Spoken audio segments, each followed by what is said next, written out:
बिस्मिल्लाहिर्रहमानिर्रहीम। Dear students, अस्सलाम वालेकुम। क्लास फर्स्ट ईयर के साथ हम नावल आंगन का एक और लेक्चर आपके सामने पेश करने के लिए जा रहे हैं। इस वक्त हम हैं पेज नंबर 56 पर, 56 नंबर सफ़ा है और यहाँ हम तीसरी लाइन पढ़ रहे हैं। शाम को जब वो यानी आलिया नीचे उतरी तो करीमन बुआ मुलाजमा सहन में पानी छिड़क रही थी ठंडा करने के लिए। जमील भैया लोहे की कुर्सी पर बैठे, बड़े चचा का बेटा है। आप देखें कि लाइन के अंदर जितनी मालूमात हो सकती थी मैंने दी, वो का जिक्र कर दिया। आलिया है, करीमन बुआ मुलाजमा है, पानी छिड़कने की वजह गर्मी का मौसम है, ठंडा करना, और जमील भैया बड़े चचा के बेटे हैं, लोहे की कुर्सी पर बैठे, उंगलियां मरोड़ना बेचैनी का, परेशानी का इजहार है। और बड़े चचा बरामदे में टहल रहे थे, चहलकदमी कर रहे थे, दाएं बाएं घूमना जैसे किसी का इंतजार कर रहे थे। उनका बड़े चचा का चेहरा उतरा हुआ था, रंगत दुरुस्त नहीं थी, तबीयत खराब थी और आंखें सुर्ख लाल हो रही थी। बड़ी चची सबसे बेनियाज, लापरवाह होने की वजह मैंने आपको बता दी थी कि बड़ी चची का छोटा बेटा शकील मैट्रिक के इम्तिहान के बाद घर से फरार हो गया था। पर बैठी आलू छील रही हैं, एमसीक्यू है, क्योंकि बहुत सारी जगहों पर बहुत सारे और करेक्टर्स भी हैं जो बैठे हुए, कोई पान बना रहा है, कोई कुछ और काम कर रहा है। तो यहाँ पर मैंने इस वजह से इसको एमसीक्यू कर दिया कि बड़ी चची आलू छील रही हैं। बड़े चचा आपकी तबीयत कैसी है? जवाब मिला, सर में दर्द है बेटी। इस बात का देखिए मैंने सामने लिख दिया, हर एक पर असर हुआ है। पहला असर बड़ी चची पर, चौंक कर। देखें वो सबसे बेनियाज थी, उनको फिक्र भी नहीं थी, लेकिन जैसे ही पता चला कि मेरे हस्बैंड की, मेरे शोहर की तबीयत खराब है, चौंक गई, हैरान हो गई, अपने शोहर की तरफ देखा और करीमन बुआ को कहा जल्दी से पलंग बिछा दो, बस सहन ठंडा हो गया, यानी पलंग बिछाओ ताकि मेरे शोहर लेट जाए। दूसरा असर करीमन बुआ पर हुआ, नास जाए इस दर्द का, बर्बाद हो जाए ये दर्द। करीमन बुआ बरामदे में एक तरफ खड़े हुए पलंग उठा कर उन्हें बिछाने लगी, यानी एक मुलाजमा पर भी असर हुआ।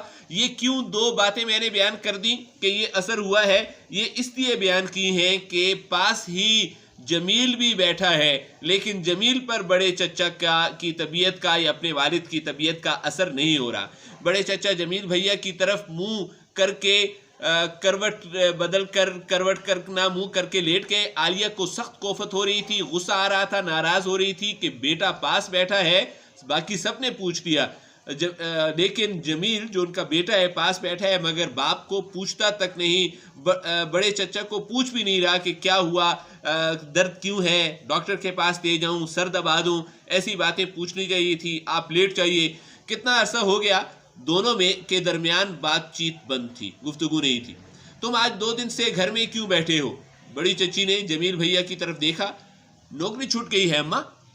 सरकारी दफ्तरों में मैं गवर्नमेंट मुलाजिम था और सियासी लोग, और चूंकि मैं मुस्लिम लीग से भी ताल्लुक़ रखता था, तो गवर्नमेंट एम्प्लॉय सियासी जो है वो शिरकत नहीं कर सकता किसी पार्टी में, या सियासी काम नहीं कर सकता, उसका गुजारा मुश्किल से ही होता है। आलिया ने जलकर जमील भैया, गुस्से की तरफ जमील भैया की तरफ देखा और बड़े चचा ने कहा, मुस्लिम लीगियों की खपत, तुम कहते हो कि ये मुलाजमत जो है तुम्हारी छूट गई, मुस्लिम लीगियों को मुलाजमत का मिल जाना, उनके लिए जगह मिलना तो अंग्रेज बहादुर के दफ्तर ही में होती है, अंग्रेज सरकार के दफ्तर में होती है।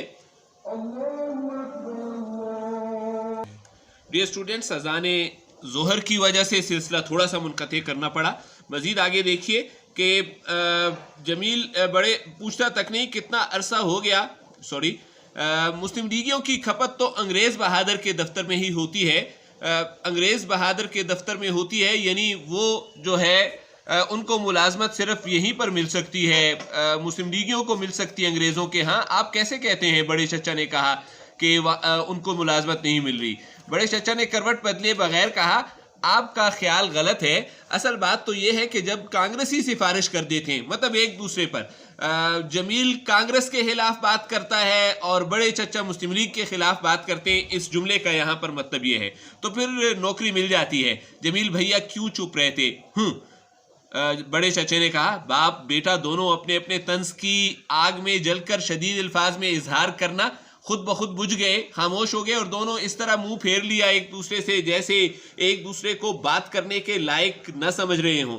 عالیہ نے جمیل بھیا کو ملامت بھری نظروں سے، غصے بھری نظروں سے، حقارت کی نظروں سے دیکھا، کیونکہ بڑے چچا تو بڑے ہیں، چھوٹوں کو صبر کرنا چاہیے، خاموش رہنا چاہیے اور بڑوں کی عزت اور احترام کرنا چاہیے۔ دیکھا اور بڑے چچا کے پاس بیٹھ کر ہولے ہولے آہستہ آہستہ سر سے ہلانے لگی، ان کے سر پر مالش یا مساج کرنے لگی۔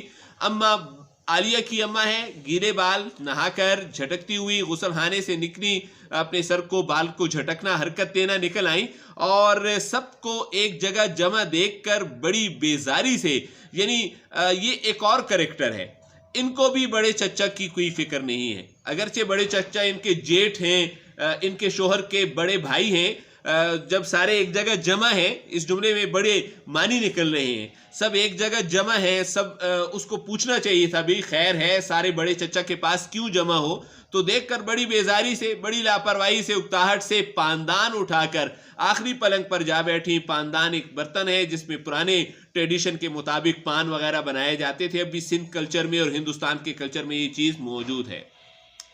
اب کیا ہوگا؟ بڑی چچی نے جمیل بھیا سے پوچھا۔ فکر نہ کیجیے اماں، ایک بڑی اچھی نوکری ملنے والی ہے، آپ سب کے ٹھاٹھ ہو جائیں گے، مزے ہو جائیں گے۔ شکیل کی پھر کوئی خیریت معلوم ہوئی یا نہیں جو گھر سے بھاگ چکا ہے؟ بڑی چچی نے اچانک پوچھا۔ جمیل نے جواب دیا، اماں اس کی فکر نہ کیا کیجیے، جھوٹ بول رہا ہے، وہ بڑے مزے میں ہے، یہاں کے سارے دکھ درد بھول گیا ہوگا۔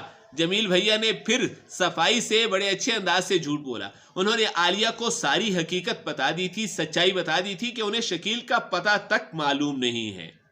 خیر، جہاں رہے خوش رہے۔ بڑی چچی نے ٹھنڈی آہ بھری افسوس کیا، غم کا اظہار کیا۔ بڑے چچا، آپ کا پلنگ باہر چبوترے پر بچھوا دوں، گھر کے باہر کھلی جگہ پر لگا دوں، مکان کے سامنے کھلی فضا میں جہاں ہوا چل رہی ہو، درد کم ہو جائے گا؟ عالیہ نے پوچھا۔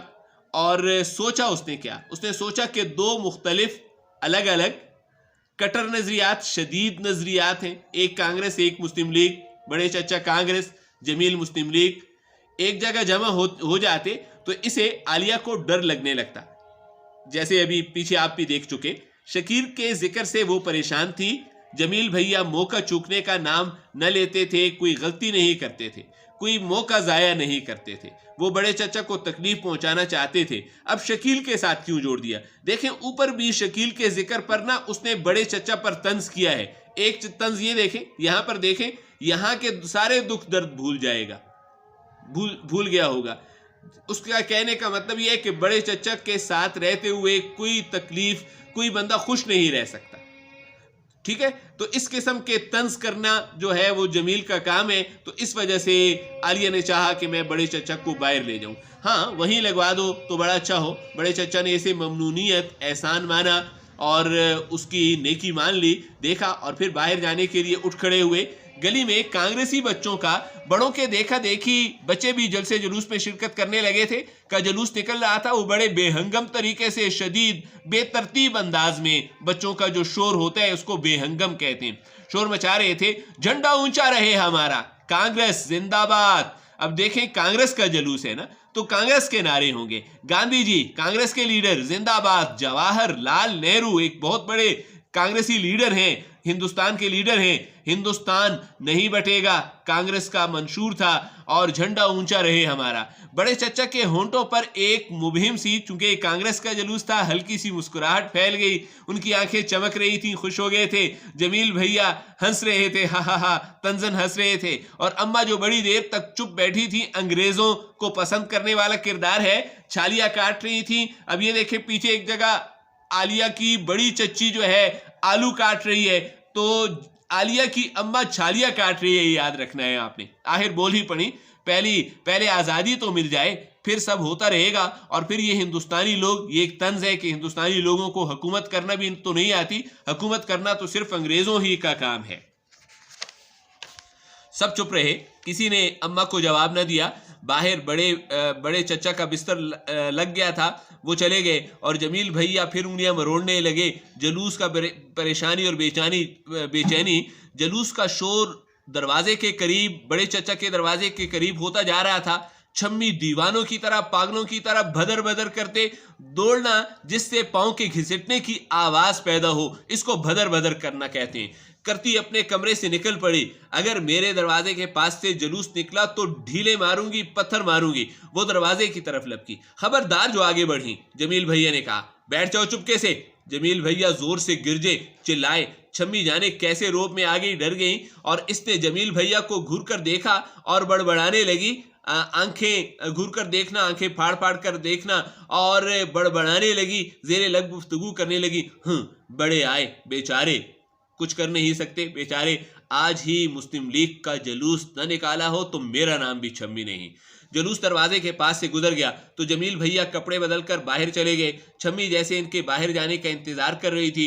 जमील भैया के जाते ही बुर्का ओढ़कर उसने अपना बुर्का ओढ़ा, खुद भी बाहर निकल गई। आलिया इसे रोक न सकी और ज़माने की बात है, करीमन बुआ ने सोचा, और वो चूंकि गुज़श्ता ज़माने की एक यादगार थी तो उसको हमेशा इस बात पर गुस्सा आता था कि ये बग़ैर किसी को साथ लिए छम्मी इस उम्र में बाहर चली जाती हैं। ज़माने की बात है, वक्त कितना बदल गया है। पहले तो जब बीबियाँ घरों से निकलती थीं, घर की औरतें, तो दो दो चार चार मामाएँ मुलाजमाएँ साथ होती थीं। करीमन बुआ छम्मी के यूं बाहर जाने पर हमेशा कुढ़ा करती, खफा हुआ करती, नाराज हुआ करती। आलिया ने कवाड़ों की ओर से दरवाजे के पीछे से झांक कर देखा, गौर से देखा, और बड़े चच्चा साफ सुथरे बिस्तर पर पांव फैलाए सुकून से लेटे थे। सामने पीपल के घने दरख्त थे। एक दरख्त का नाम है पीपल, और पहले एक जगह पर जिक्र हुआ स्कूल की चारदीवारी के पास आम के दरख्त थे, ये पीपल के दरख्त है। घने दरख्त है, मैंने इसलिए बता दिया कि आपको याद रहे कि कहाँ पर आम का दरख्त है और कहाँ पीपल का दरख्त है। दरख्त से चांदनी, चांद की रोशनी पीछे से उभरती हुई मालूम हो रही थी। आलिया का जी चाहा, दिल चाहा कि वो भी बाहर चबूतरे पर जा बैठे। आलिया, बेटी एक पान खिला दो। पान एक किस्म की जो है सौगात है, इसको सौगात बोला जा सकता है। कैसे कि ये भारत और सिंध में बाज़ जगहों पर ये खाया जा सकता है। इसमें पान वगैरह, पान का पत्ता और छालिया वगैरह रखकर और कुछ मीठा डालकर इसमें खाया जाता है। आलिया, बेटी एक पान खिला दो। बड़ी चची ने फरमाइश की तो वो तख्त पर आ बैठी और पानदान खोलकर पान बनाने लगी। वो बाहर चबूतरे पर जाकर नहीं बैठ सकती थी क्योंकि वो एक जवान बच्ची थी, बाहर नहीं जा सकती थी। इसे अजीब सी बेबसी का एहसास हो रहा था। मोहल्ले की मस्जिद से मगरिब की आज़ान, मेरे ऊपर मगरिब लिखती है, आप भी नोट कर लें, आज़ान आ रही थी। इसने मारे एहतराम के सारी का पल्लू, ये देखिए ये अच्छा MCQ है, हिंदुस्तानी कल्चर है, लिबास का नाम है सारी, जिसको हम साड़ी कहते हैं। तो साड़ी का पल्लू, उसके दुपट्टे का पल्लू उसने अपने सर पर कर लिया। याद रखिएगा इस बात को कि डाल दिया। करीमन बुआ जल्दी जल्दी लालटेनें जला रही थी। ये मैंने इजाफी मालूमात दे दी। बिजली का बिल अदम अदायगी की वजह से बिजली कट चुकी है और इस वजह से जो है वो बल्ब की बजाय लालटेनें जला रही थी, अगरचे बिजली थी उस वक्त। अल्लाह शकील को खैरियत से रखियो। शाम का वक्त है, शाम को शकील की याद आ गई। आलिया की अम्मा को, बड़ी चची को, बड़ी चची दोनों हाथ फैलाकर दुआ करने लगी। वो इस वक्त कितनी दुखी और ममता से, माँ की मोहब्बत से भरपूर नज़र आ रही थी। डियर स्टूडेंट्स, आज के लिए इतना ही। इंशाल्लाह अगले लेक्चर के साथ फिर कभी हाजिर होंगे। Thank you very much.